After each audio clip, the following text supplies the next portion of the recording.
Extrait du recueil Tout à côté, le mouvement des jours de Josiane de Jésus-Berger aux éditions Alcyone, avec une préface de Tériq Boussepsi, recueil dédié à la mémoire de Mahmoud Darwich.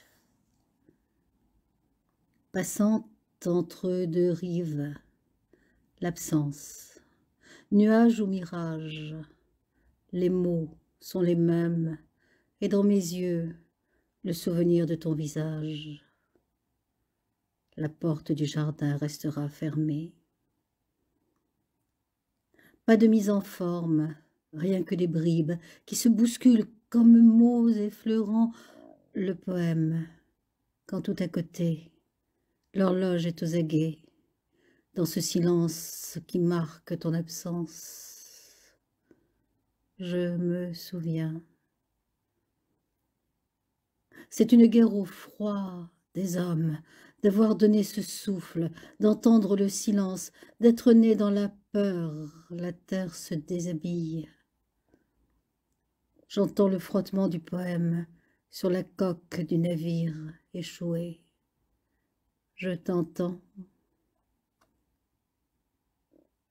Dans ces crachats de l'homme, les démesures sont nées, ils ont mis le feu à la forêt, le ciel s'est renversé. Pourtant, je continue de croire quand le frémissement du vent m'apporte l'odeur des figues. Bouger à petit feu, dans les couleurs d'un rouge qui ne s'éteindra plus. Ne pas laisser les prisons enfermer le poème quand il reste un peu de miettes de ce sol écartelé. Dis-moi où était ta demeure. Je suis l'oiseau des épilogues, ma langue et ma prison, je témoigne pour agrandir la terre. J'ai perdu le nom des miens. Barricade la porte, mon frère. Ils n'oseront pas entrer.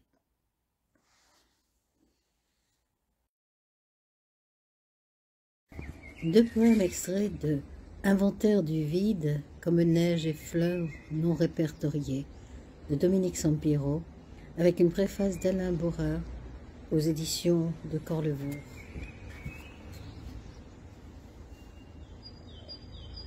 Tu pleures tes ombres, et les lecteurs prennent ça pour des chairs glorieuses. Ils oublient le déchirement à venir de leur vieillesse et leur proche anéantissement dans le refrain de tes fougères. Tu existes pour ça. Serrer les hommes tout contre toi au fond de l'eau, là où le désir comble de mouvements vers l'illusion, abeille dévorée de langage gobé par le sommeau, des frayères et du verbe. Ton poison, ton venin, j'en ai fait mes remèdes, une mort, une boule de papier froissé, étouffant dans ma bouche les mots en souffle.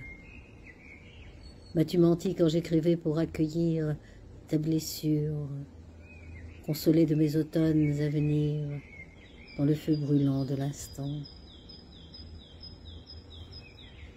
Tu m'as morcelé, ensorcelé, tu m'as dispersé dans chacune de tes encres et j'ai déposé les fragments de mon corps endimanché dans cet tombeau de sel et de bouffant verger.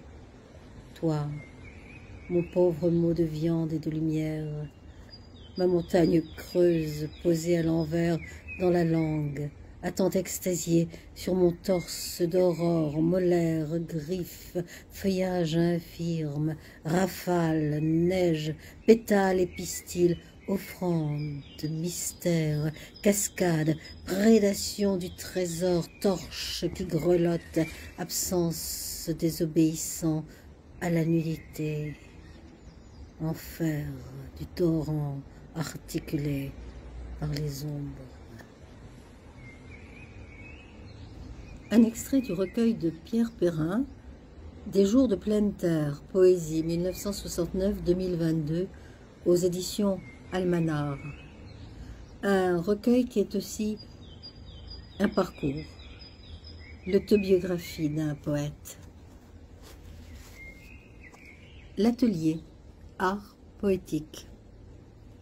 Un écrivain vit dans son livre où il reçoit mieux qu'un ami.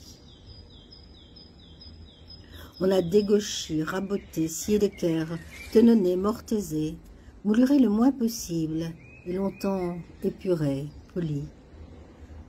Le tour de main n'est rien si la matière, la vie ne le presse. En littérature, la volonté ne peut que coiffer le hasard. La vie, comme les vitraux des églises, se dévisage de l'intérieur. La décoction ne singe pas la décoration. Tous les phares du monde ne valent pas une pupille. Tout attaché à rester vivante, la rigueur respire.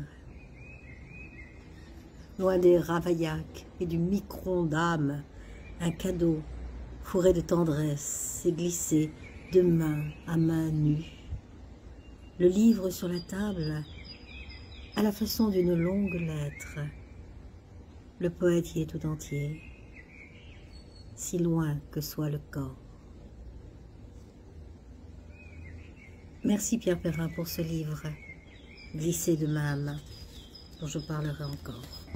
De Béatrice Marchal, 2 poèmes extraits de Élargir le présent, suivi de La rue de la Source, aux éditions Le silence qui roule.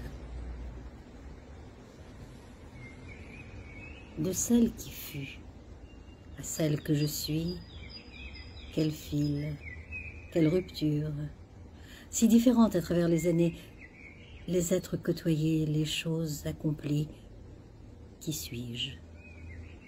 Âme de la rivière, qui ne renie rien de ce qu'elle fut, à chaque instant, en chaque lieu. Âme de la rivière, qui t'élève de tant d'états changeants, somnolence sous la brume, bouillonnement d'écume, sourire d'eau calme. Âme de la rivière, qui je suis, c'est toi qui me le dis. En toi, je me retrouve, désireuse de poursuivre aussi bonnement qu'à travers champs son cours et sa lumière.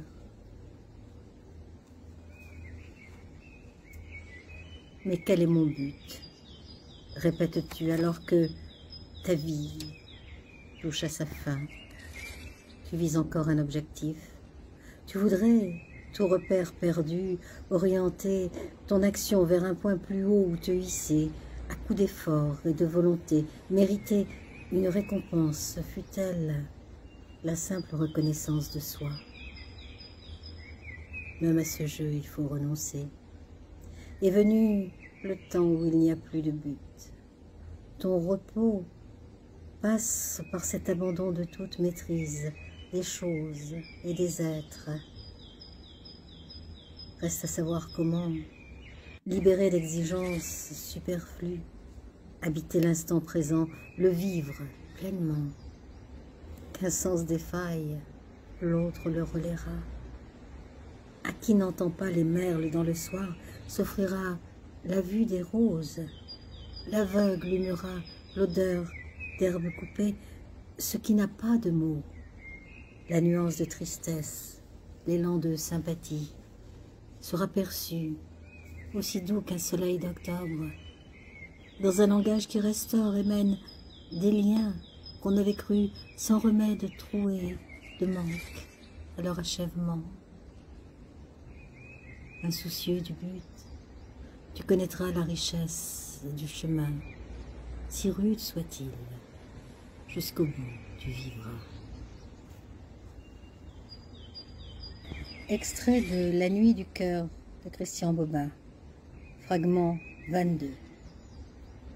La femme de ménage de l'hôtel avait des bras si maigres, si noueux, on aurait dit des branches d'olivier. Sa gentillesse rayonnait. Elle n'en avait pas conscience. Les gens ne se connaissent pas. Il n'y a pas de miroir pour l'âme. Le chat, dans les yeux d'émeraude duquel mes yeux se perdent, c'est quelque chose de moi que j'ignore. Je suis l'idiot de ma propre vie. Par sa manière de rendre quelques instants de conversation agréables et vrais, la femme de ménage servait Dieu autant que les moines, devenant goutte à goutte aveugle sur une Bible ancienne. Dieu, la grande question. Les réponses fanent en l'approchant. L'amour, ce mot, qu'en faire? Personne n'en veut plus, même dans les brocantes. Les deux matières premières de Dieu, la fraîcheur et l'ombre. Les nuits d'été sont pleines de lui. Et bien sûr, la lumière, celle que même les aveugles connaissent puisqu'on l'entend dans leur voix. Dans l'entrée de l'abbatiale, en découvrant ce minuscule vitrail, je touchais des yeux mon néant. J'étais confondue par sa sueur de lumière blanche, le soin qu'il mettait pour convertir l'insensé du ciel en joie. Il accomplissait la même tâche que la femme de ménage qui poussait dans l'ascenseur un chariot rempli de draps gonflés de sommeil, le même travail que cette femme qui souriait, jugeait normal d'être au service de somnambules, touristes qui ne veulent admirer que ce qui est noté admirable dans les guides. Le vitrail et cette ouvrière faisaient sans en avoir conscience de la vie un miracle. Il n'y a que des miracles dans cette vie, et notre aveuglement en est un, le plus grand. Dans une librairie à Paris, j'ai regardé les visages et j'ai soudain compris que nous vivions tous à bas rythme. Et j'ai vu que si nous vivions vraiment, la librairie aurait été en feu, incendiée de visages, pareils à des soleils. Deux poèmes de Michel Bourson, extraits de Corps habitable, chez Sinope Éditions. Le jour frappe une fenêtre, donne naissance à la lumière, aux blessures, au temps qui fait mal, à l'étroit du corps, au travers duquel passent vent et nuages où nicheraient les oiseaux si rien ne pesait en lui, alors qu'autour le calme agite quelques plantes. La douceur n'a rien à dire, mais s'échappe plus vite que le jour ne vient, sans pour autant nous mener au large de nous-mêmes, nous montrant que la nuit qui vient. Le temps s'évapore en nous, alors que tout le ciel semble vouloir descendre. La pluie ruisselle sur les vitres, où elle prend divers chemins à la faveur du vent. Les yeux cherchent à travers, mais toute la pluie représente la somme de l'existence de l'autre côté. Il n'y a que le ciel qui soulève l'ombre ou la laisse retomber sur ce qui pèse déjà sur nous.